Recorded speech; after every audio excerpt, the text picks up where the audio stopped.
चाणक्य जब बालक था तब की बात है। उसके पिता के पास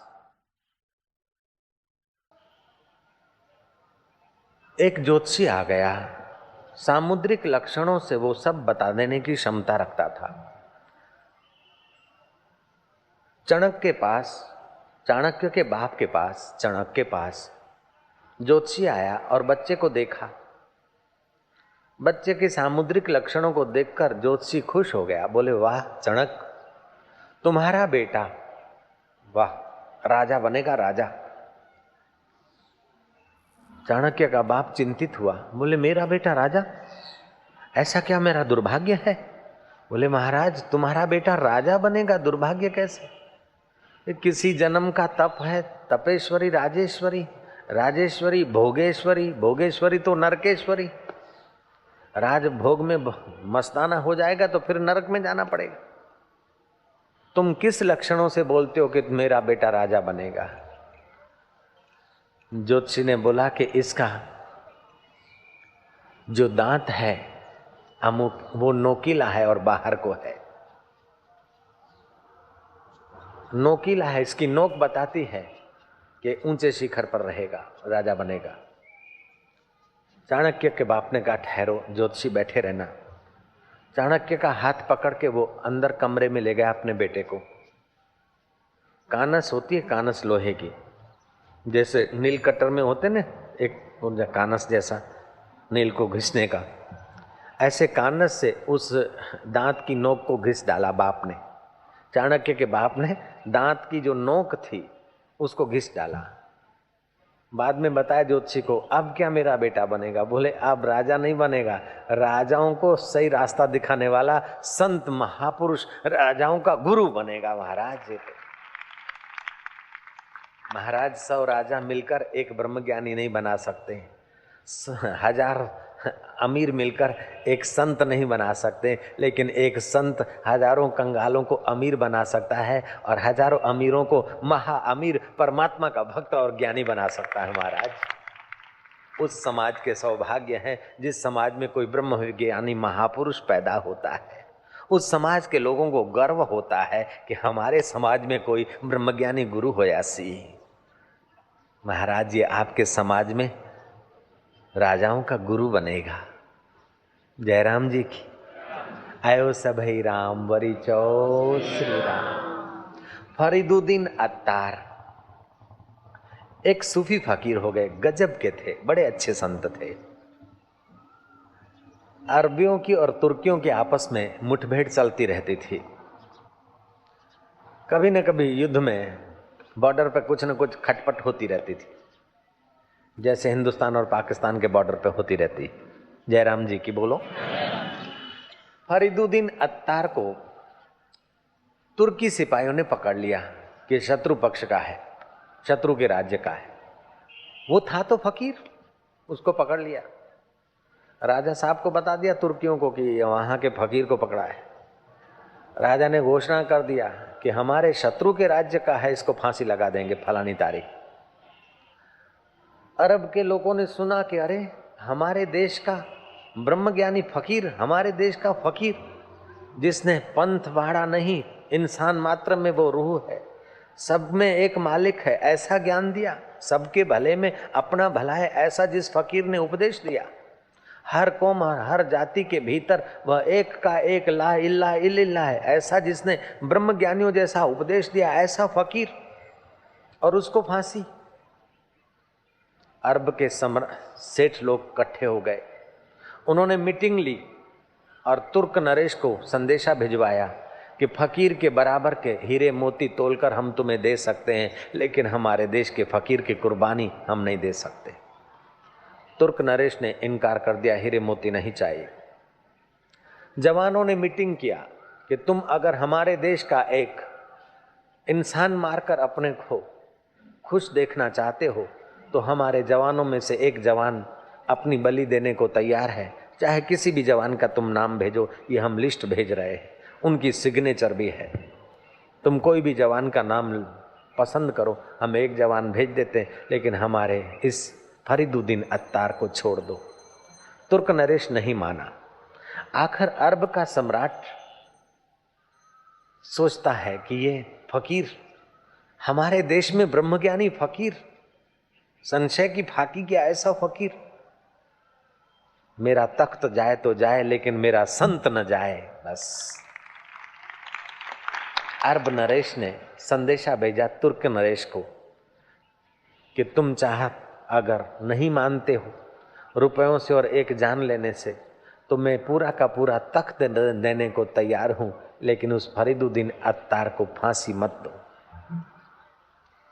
तुर्क नरेश सोचता कि आखिर उस बंदे में, उस फकीर में है क्या।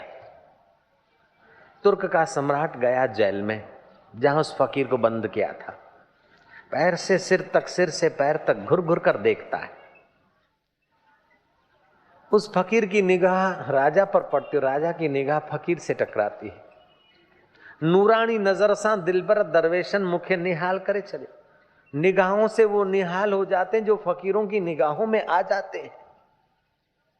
फरीदुद्दीन अत्तार की निगाह पड़ी उस तुर्की पर, तुर्क नरेश पर। उसकी बुद्धि पलटी, उसके पाप नष्ट हुए, उसका हृदय कुछ महसूस करने लगा कि यार मानो न मानो कुछ तो है। फकीर सलाम। फकीर ने कहा सुखी रहो बेटा, मैं तुर्क का बादशाह हूं, तुम्हें छुड़ाने के लिए जवानों ने जान देना स्वीकार किया, मैंने ठुकरा दी बात। शहर के धनाढ्य लोगों ने हीरे मोती तुम्हारे बराबरी के तोल कर देने की घोषणा की, सुझाव भेजा, मैंने ठुकरा दिया। अब अरब नरेश अपना तख्त देने को तैयार हो गया केवल तुम्हारे लिए।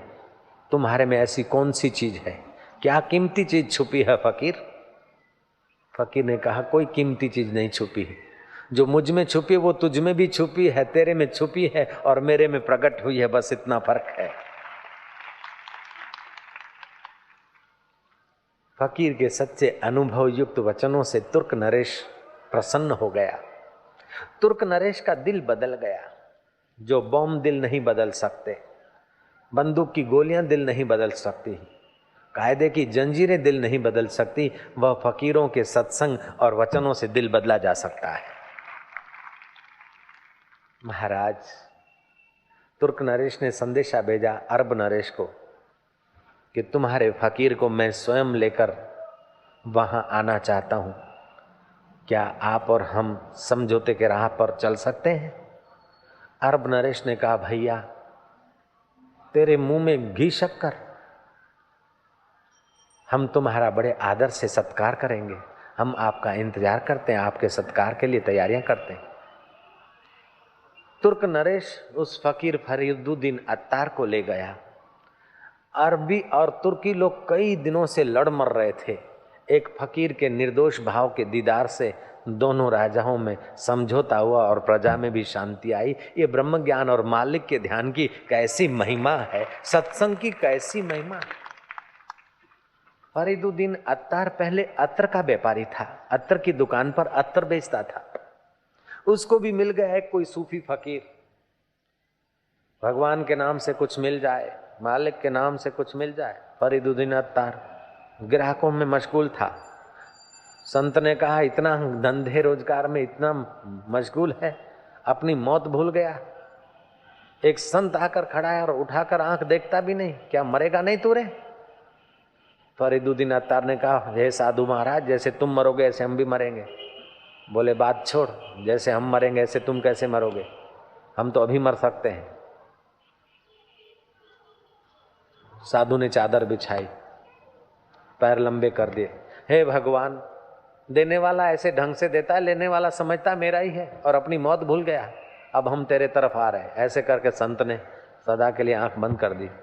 फरीदुद्दीन अत्तार को लगा कि ये ऐसा हाल, शरीर अनित्य, दुकान पर नौकर को बिठाना भी भूल गया। उसी समय फरीदुद्दीन अत्तार चल पड़ा जंगल की ओर, खोजा किसी ब्रह्मज्ञानी महापुरुष की शरण, और अत्तर बेचने वाला फरीदुद्दीन अत्तार एक महापुरुष फकीर फरीदुद्दीन अत्तार हो गया और दो राज्यों को नष्ट होने से उसकी हाजिरी ने बचा दिया। कितना इस बंदे के अंदर छुपा है। कहाँ तो 4 पैसे की अत्र बेचने वाला और अभी उल्लासनगर के हजारों लोगों के दिल तक, संत की वाणी तक उसकी पहुंच हो गई। ये क्या भगवान की भक्ति का प्रभाव नहीं है? ब्रह्म ज्ञान का प्रभाव नहीं तो और क्या है? जेको जन्म मरण ते डरे साध जिना की शरणी पड़े, जेको अपना दुख मिटावे साध जिना की सेवा पावे। तुकाराम महाराज कहते मना जगत में सर्व प्रकारे सुखी कौन आहे, तुम्ही शोधुनी पाए। सब प्रकार से जगत में सुखी कौन है, तू खोज ले। उस संत ने यात्रा करते करते, हालांकि जीजाई का स्वभाव बड़ा कड़क था, उनकी पत्नी जीजाई तो गालियां देती थी उठते बैठते विट्ठल को और तुकाराम को, लेकिन तुकाराम के दिल में चोट नहीं लगती थी। देर सबेर तुकाराम को विट्ठल के दीदार हुए और विट्ठल की कृपा से जीजाई को भी भगवान की मुलाकात हो गई। जैसे साईं कंवर राम कोहिर बेचते थे और भगवान का दर्शन हो गया, फकीरों की संतों की दुआ मिली। भागन सा मिलियो थई संतन जो मेलो, बुद्धि वठ वचन बुधण जो थई वेलो। पखी संत साधु बई जात हिकड़ी, रहन ॾींहं बटड़े जा रहन रात हिकड़ी। हींअर वञनि या सुबुह सवेरो, बुद्धि वठ वचन बुधण जो थई वेलो।